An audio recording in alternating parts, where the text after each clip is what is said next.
Hey guys, Mark Ferrasci, ProTech Dog Training, on the road again, as always, in our LA basin, in our area that we've got up here. Use the left lanes to take the I-15 south. There is a lot of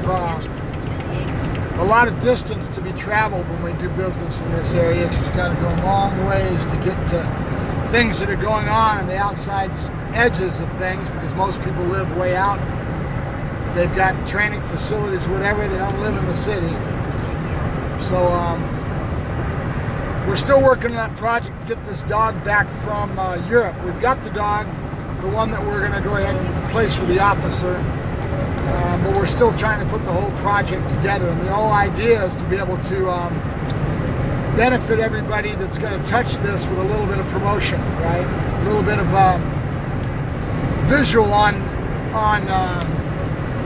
screen to be able to let you guys see what's happening, be able to put a storyline together, have some fun doing it, and be able to know in our heart that we've done a good thing for the officer and supply the need to somebody that doesn't have a department around behind him to fund it, right? He's got to come out of pocket for this, so we're trying to offset the cost by doing it through crowdsourcing. So we've got to have a lot of different people that we're going to touch. We're on our way right now down to Horse Police Canine Kennels to talk to the gentleman that hopefully he's freed up. He just went over to Europe and did one of his buy trips.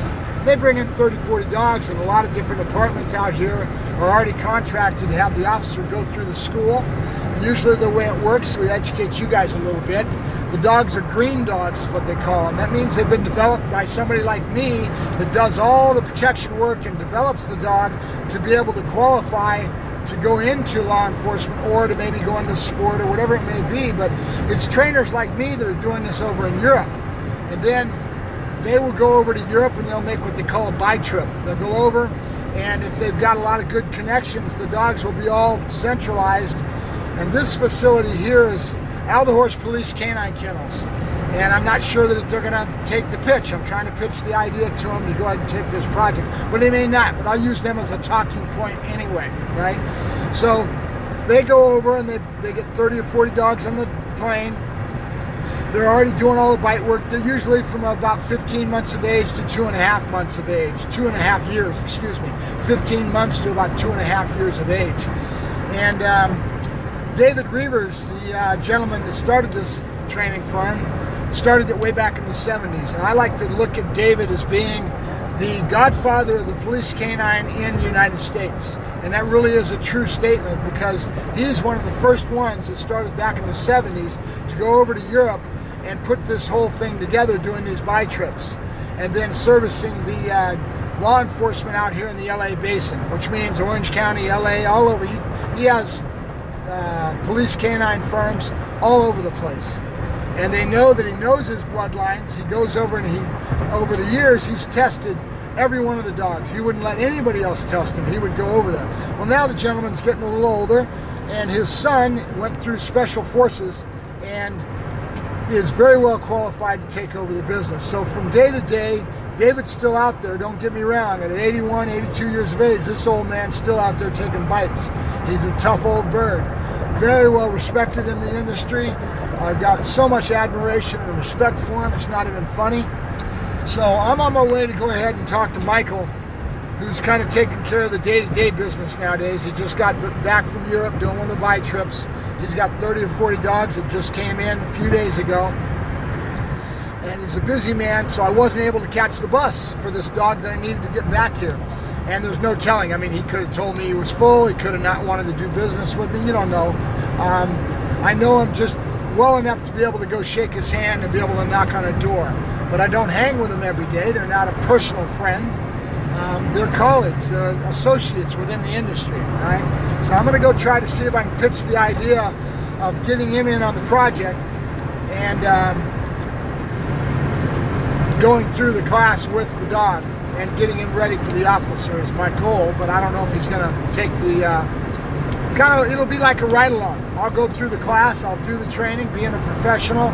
I'll get the dog a little bit better and up to snuff, even though he does have a lot of training on him already from the breeder and trainer over in France. So the idea is to be able to get a good friend of mine that has a little bit more connections with the video magic to actually do a good presentation, to show the facility, to kind of give an idea of how this stuff goes down, so that the general public can learn a little bit about the industry, how this stuff works, what happens, and realize that it's usually the law enforcement side of things that are doing, they're vendors, okay? They're supplying the canines from over in Europe. They're getting them brought over, and they'll take them through training programs. And there's, half a dozen of these folks that are all throughout the United States doing this. But Alderhorst is the big man on the block. They're right here. I'm lucky enough to have them right here. And they are the ones that are very well respected, and they're the big boys in the block. Everybody else pretty much has to pay second fiddle to the Reavers and Alderhorst because they've got so much deep ties with these breeders over in Europe. And they know their bloodlines, they know the people that they're dealing with, and they know in quality, when they test them, they know if that dog's going to be able to work out for the officers on the street.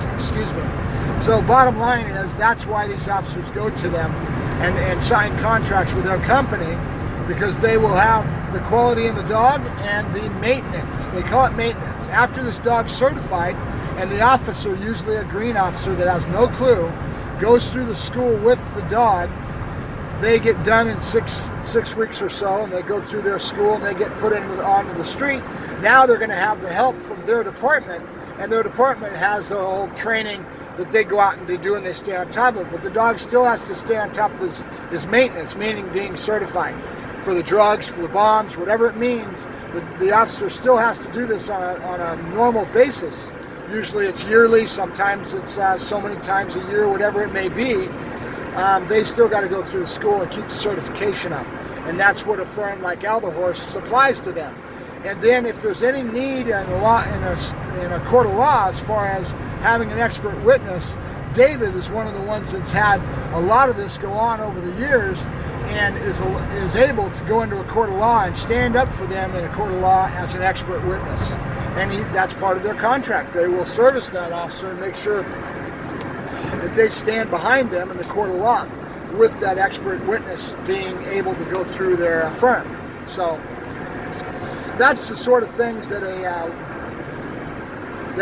canine vendor and law enforcement firm like this will do. They're not officers, but they've been doing this for so many years that their expertise counts in the court of law, right? So that's what it's all about.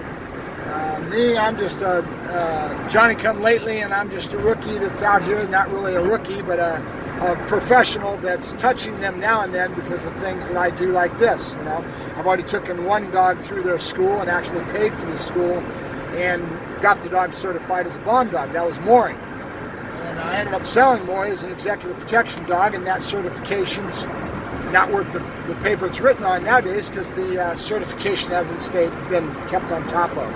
He's covering a different role in life now, so it's just what it is. So that's a little bit about what's going on. I'll let you know more about as this thing falls together. It's just taking time. It's not going to be overnight that we get this to happen, but hopefully you'll be able to follow through the film that we put together and be able to find out how we put this together and get to meet some of these people through some of the interviews that I'd like to do with my film presentation that I want to do for the crowdsourcing. So we'll let you more as it goes along. I'm going to go ahead and post a picture of the canine now that we're getting offered to us through the breeder in France, and I'll put it on my Facebook page. I'm not sure how to do that still picture on Facebook, on YouTube, so I'm not able to do it. But I'll put it on my Facebook. You guys can check it out over there. You get to get a good look at this Dutch Shepherd. Beautiful looking dog, and I know the lineage. One of the top breeders of Dutch Shepherds over in Europe with some really deep ties himself, because he's a French national, and he's been born and raised around it. Started when he was a young man and went through the French military forces himself, and that's how Michael Reavers knows him at Alderhorst. So I'll stop dropping names now, and we'll go back and keep following through with getting over to Alderhorst Police Canine Kennels to talk to Michael.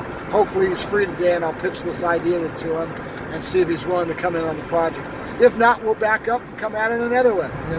There's a method to the madness, and if there's a will, there's a way.